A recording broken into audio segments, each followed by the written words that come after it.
মাননীয় প্রধানমন্ত্রী সুযোগ্য কন্যা একজন ফুটবল প্লেয়ার ছিলেন। আজকের এই অনুষ্ঠানের মধ্য দিয়েও মাননীয় প্রধানমন্ত্রী ও তার সুযোগ্য কন্যা জাইমা রহমান আপুকে বাংলাদেশ ফুটবল ফেডারেশনে আসার জন্য আমন্ত্রণ জানাচ্ছি। আমি সর্বপ্রথম ধন্যবাদ জানাচ্ছি গণপ্রজাতন্ত্রী বাংলাদেশ সরকারের মাননীয় প্রধানমন্ত্রী জনাব তারেক রহমান স্যারকে।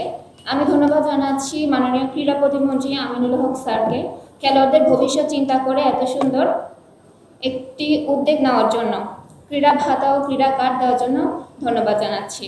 আমি স্যারকে বিশেষভাবে অনুরোধ জানাবো, আমাদের দলেরই অনেক মেয়েরা এখনও খেলার মধ্যে আছে, তাদেরকেও যেন পর্যায়ক্রমে ক্রীড়া ভাতা ও ক্রীড়া কার্ডের আওতায় আনা হয়।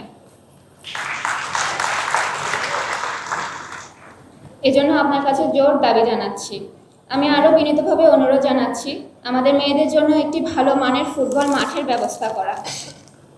আজকের এই নারী ফুটবলের সাফল্য একদিনে আসেনি। যাদের কথা না বললেই নয়, বাংলাদেশ ফুটবল ফেডারেশনের সভাপতি তাবিদ আওয়াল স্যার, মহিলা উইংয়ের চেয়ারম্যান মাহফুজা আক্তার কিরণ ম্যাডাম, যারা প্রতিনিয়তই আমাদের সুযোগ সুবিধার ব্যবস্থা করে যাচ্ছেন। আমরা এখন দেশের বাইরে ক্যাম্প করি, বেশি বেশি প্রস্তুতি ম্যাচ খেলি। আমরা আপনার মাধ্যমে জানতে পেরেছি যে মাননীয় প্রধানমন্ত্রী সুযোগ্য কন্যা একজন ফুটবল প্লেয়ার ছিলেন।